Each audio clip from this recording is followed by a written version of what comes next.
Yes, Albedo does have two sisters. And yes, they were both cut out from the anime.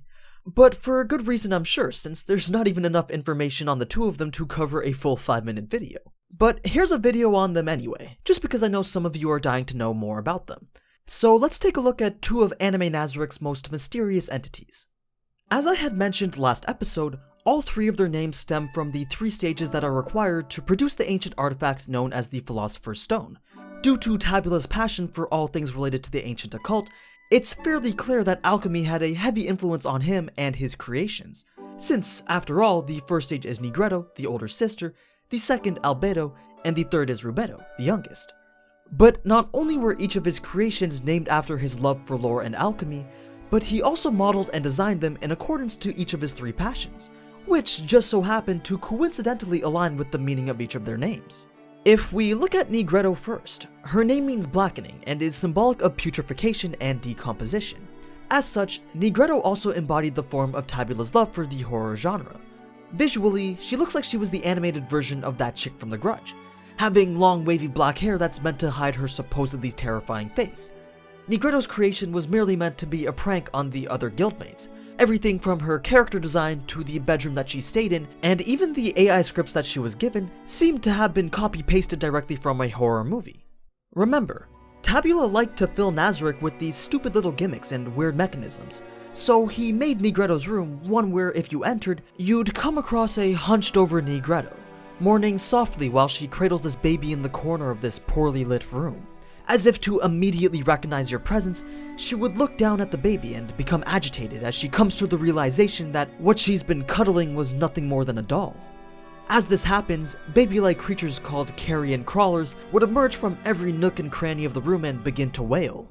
Negredo would then start to look around, and her eyes would eventually land on the unlucky soul that had entered her room.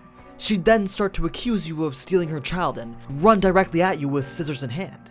In order to prevent yourself from being attacked, you'd have to present her with one of the dolls that were located outside her room, after which she'd return to what she was doing. Well, that was what was supposed to happen anyways. It's not clear whether Tabula just forgot to write her any lore or backstory, or whether he deliberately created her this way. But after the scene had played out the way it was intended, Negredo's personality just flipped dramatically, and she returned to being a perfectly ordinary servant of Nazarick who would just accept orders. She might even be among the few members of Nazarick who were good aligned. You see, when Demiurgus captured a large group of citizens from the kingdom back in the end of Season 2, Ainz had ordered them to be mercifully executed rather than tortured or experimented on. So Negredo, along with the dogmaid, had attempted to smuggle the innocent children out of Nazarick, but they were caught, and their actions were almost deemed treasonous. Albedo even wanted to have them executed, but instead they were confined.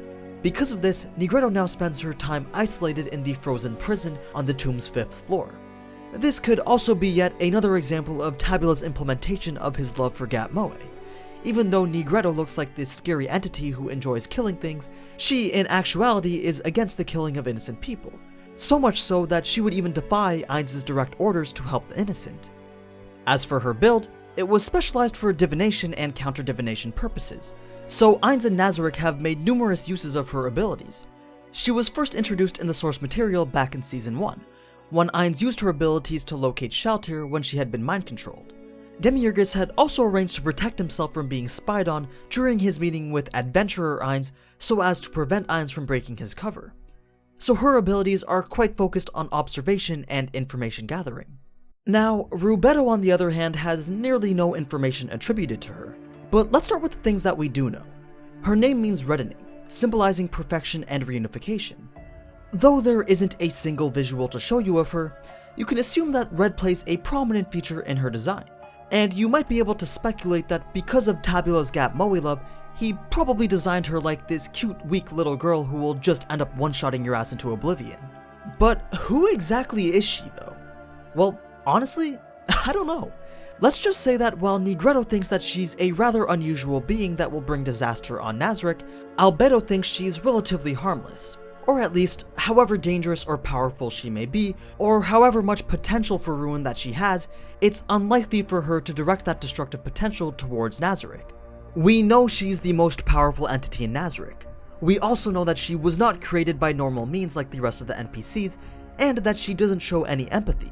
And when I say that she's the strongest entity in Nazarick, I mean stronger than all other guild members, including the world champion Touch Me. So yeah, that's pretty damn strong. It's because of this fact of her absolute strength, combined with knowing that she wasn't created through normal means, that fans speculate that she might be an artificial humanoid construct created via the caloric stone. The caloric stone being this world item which could potentially be used as a golem's core, or to create or enhance one thing. The full details on this was in my world items video, so you can go watch that if you want to know more about them. But right now, it's highly possible that the world item known as the caloric stone was used to give Nazarick their greatest offense. She can beat a fully stacked Ainz and easily defeat each of the close combat specialist floor guardians. It would also tie very nicely into Tabula's lore if he was able to end up creating Rubedo as the greatest alchemic creation. But once again, that's just speculated and not confirmed. But yeah, that's Negredo and Rubedo. I really wish I could share more, but there just isn't that much info. Anyway, let me know what you guys think of ALBEDO'S sisters, and feel free to share any theories that you may have on them. But as always, thank you so much for watching, and if you enjoyed this type of anime content, then you already know what to do. So, until next time, ciao!